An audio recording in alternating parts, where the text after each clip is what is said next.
My channel, मेरे YouTube channel पर आप सभी लोगों का बहुत-बहुत स्वागत है। बेसिकली ये वीडियो उनके लिए है जो हाउसवाइफ हैं या फिर जो अनमैरिड हैं बट सेल्फ स्टडी के थ्रू अपनी प्रिपरेशन को जारी रखना चाहती हैं। थोड़ा-सा उनके पास रिसोर्सेज़ की कमी है, ये वीडियो उनके लिए है, ठीक है? तो जब भी आप सेल्फ स्टडी के थ्रू अपनी प्रिपरेशन स्टार्ट करते हैं, तो आपके मन में बहुत सारे सवाल आते हैं। कौन से रिसोर्सेज़ को चूज़ करें? नोट्स कैसे बनाएँ? क्या एनसीईआरटी पढ़ना ज़रूरी है? ज़रूरी है तो कितना ज़रूरी है? फिर नोट्स किसकी चूज़ करें? कौन से राइटर की बुक चूज़ करें? क्या बुक पढ़ना ज़रूरी है या डायरेक्ट हम किसी कोचिंग की नोट्स लेकर सेल्फ स्टडी कर सकते हैं? ऑनलाइन इतने सारे मटेरियल अवेलेबल हैं, तो कौन-सा मटेरियल बहुत अच्छा रहेगा? ये सारे क्वेश्चन आप सभी के मन में आते हैं, मेरे मन में भी आए थे क्योंकि मैंने भी सेल्फ स्टडी के थ्रू ही अपनी प्रिपरेशन स्टार्ट की थी, ठीक है? तो जब भी आप सेल्फ स्टडी का आपने अगर सोचा है और आपके पास इतने रिसोर्सेज़ अवेलेबल नहीं हैं कि आप सब्सक्रिप्शन ले सकें या बाहर कोचिंग करने जा सकें या फिर आपने सब्सक्रिप्शन ले लिया है बट उसका जो मतलब उनका जो बताने का तरीका है वो थोड़ा-सा आपको संतुष्टि नहीं दे रहा है, सैटिस्फैक्शन नहीं दे रहा है, तो मैं बताना चाहूँगी थोड़ा-सा हेल्प वाइज़ कि जब आप सेल्फ स्टडी कर रहे हैं, ठीक है? तो आपको सबसे पहले अगर आपने सोचा है कि मुझे इस गवर्नमेंट एग्ज़ाम को क्वालीफ़ाई करना है, तो सबसे पहले तो आप जैसे सब कोई एग्ज़ाम को क्वालीफ़ाई कर रहे हैं, वैसे आप अपने मन में मत सोचिए कि सब जा रहे हैं तो मुझे भी जाना है। आप करो या नहीं करो, ठीक है? पहले आप अपने खुद से सवाल पूछिए, अपने आप से कि क्या मैं कर सकती हूँ या नहीं कर सकती हूँ? अगर कर सकती हूँ, तो मुझे करना क्यों है? मुझे बनना क्या है? मेरा कुछ सेल्फ का तो सबका रहता है, मुझे इनकम सबको चाहिए, ठीक है? मुझे आर्थिक रूप से इंडिपेंडेंट होना है, मुझे अपने सपने पूरे करने हैं, ये सब तो देखिए पर्सनली चीज़ें हो जाती हैं, ठीक है? इसके अलावा आप अ, अपने समाज में क्या बदलाव ला सकते हैं? क्या आपका दृष्टिकोण वैसा है कि आप अपने समाज में बदलाव लाने की कोशिश कर सकते हैं? ये पहले अपने आप से आप 1 दिन, 2 दिन, 4 दिन, ठीक है? अपने आप को पहले समझिए, उसके बाद अपनी प्रकृति को समझिए कि क्या आपका जो बिहेवियर है, आपका जो एटीट्यूड है, आपकी जो मन की भावनाएँ हैं, आपकी जो बुद्धिमत्ता है, क्या वो इस जॉब के लिए जिस जॉब को आप चूज़ करना चाहते हैं, सूटेबल है या नहीं? ठीक है? क्या आप गवर्नमेंट जॉब को कर पाएँगे या नहीं? गवर्नमेंट जॉब सब कर लेते हैं, मैं ये नहीं कहती कि आप कर नहीं पाएँगे, बट आपकी रुचि भी तो होनी चाहिए कि मतलब सबके कहने पर आप भी चल दिए कि सब कह रहे हैं। और मेहनत तो ऑब्वियसली लगती है, मेहनत और टाइम टेकिंग दोनों चीज़ें, ठीक है? तो ये क्वेश्चन हुआ कि सबसे पहले अपने आप को समझिए, उसके बाद प्रिपरेशन स्टार्ट कीजिए।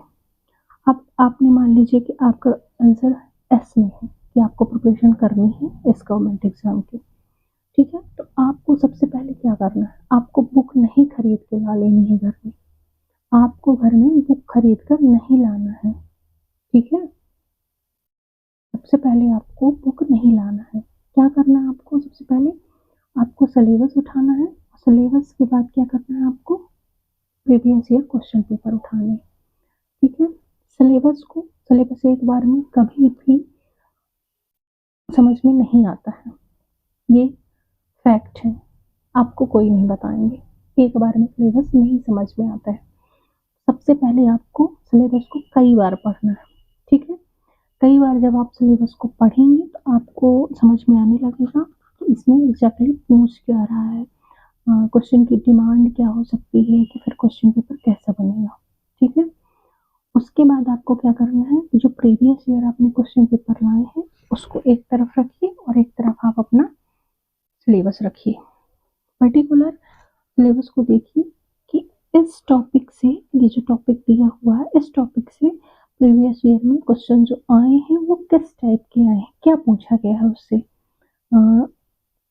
सपोज़ दैट कि मैं हिस्ट्री की बात करती हूँ, तो हिस्ट्री में मान लीजिए अशोक है, तो आपने अशोक के जो क्वेश्चन आए हुए हैं वो किस टाइप के आए हुए हैं, कला एवं संस्कृति के आए हुए हैं या उसके युद्ध के बारे में आए हुए हैं या उस समय के जो सामाजिक व्यवस्था थी उस पर आए हुए हैं। तो आप क्वेश्चन को पहले रीड आउट करिए कि क्वेश्चन आया किस प्रकार से, पूछा क्या जा रहा है। तो कई सालों के जब आप क्वेश्चन देखेंगे तो आपको समझ में आने लगेगा कि इस टाइप के नेचर के क्वेश्चन की डिमांड है और इस टाइप के क्वेश्चन पूछे जा रहे हैं। ठीक है, ये पहली चीज़ आपकी सॉल्व हुई। अब दूसरी क्वेश्चन पे आते हैं। दूसरा क्वेश्चन क्या है कि हमें बुक कौन सी प्रेफर करनी है, हमें एनसीईआरटी पढ़नी है या नहीं पढ़नी है। तो यस, एनसीईआरटी पढ़नी है अगर आपका बेस कमजोर है या नहीं है। ठीक है, मुझे नहीं पता कि आपका क्या है, बट आपको एनसीईआरटी पढ़नी चाहिए क्योंकि जो हमने पढ़ा हुआ है बचपन में वो किसी की भी बात हो किसी को नहीं याद रहता है, सबको भूल जाता है। कॉन्सेप्ट याद रहते हैं बट जो हमें पेपर निकालना है उस हिसाब से नहीं याद रहता है। तो आप एनसीईआरटी पढ़िए, ये मस्ट है। एनसीईआरटी जब आप पढ़ेंगे ना तो जब जो स्टैंडर्ड बुक आप पढ़ेंगे तो वो फिर समझ में आएंगे कि हाँ यहाँ से ये चीज़ पढ़ाई जा रही है, इसके आगे की चीज़ें।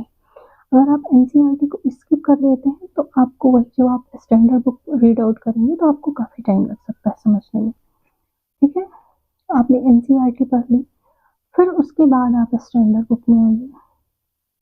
स्टैंडर्ड बुक में आप देखिए जो आपको टॉपर सजेस्ट करते हैं उन्हीं बुक को पढ़ना चाहिए। ठीक है, टॉपर सजेस्ट करते हैं और ये सजेस्ट करते हैं जो भी कोचिंग संस्थान सजेस्ट करते हैं तो स्टैंडर्ड बुक पहले पढ़ना ही पढ़ना है क्योंकि ये छोटी यात्रा नहीं है प्रिपरेशन करना। और ना वन लाइनर फैक्ट में आपका पेपर निकलना है। कोई कितना भी बोले कि 45 डेज का क्रैश कोर्स है, 90 डेज का क्रैश कोर्स है, वन लाइनर बुक ले लो, ये ले लो, वो ले लो, नो नो। एग्जाम क्वालिफाई करने के लिए आपको डिटेल स्टडी जरूरी है किसी भी एग्जाम के लिए, भले ही वो वन डे का एग्जाम होगा। ठीक है, तो आपको क्या करना है, स्टैंडर्ड बुक पढ़ना है।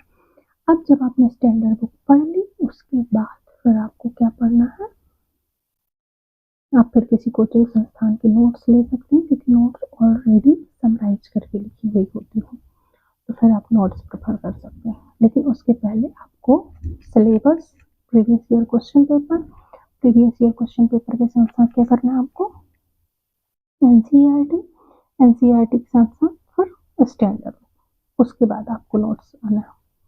ठीक है, और किसी भी बुक का अगर आपको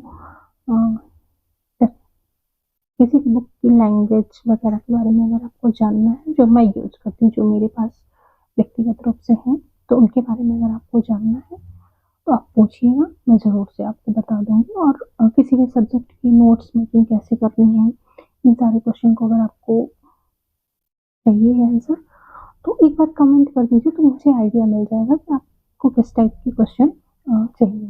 ठीक है, और आज की वीडियो में इतना ही, फिर किसी वीडियो में मिलेंगे नेक्स्ट।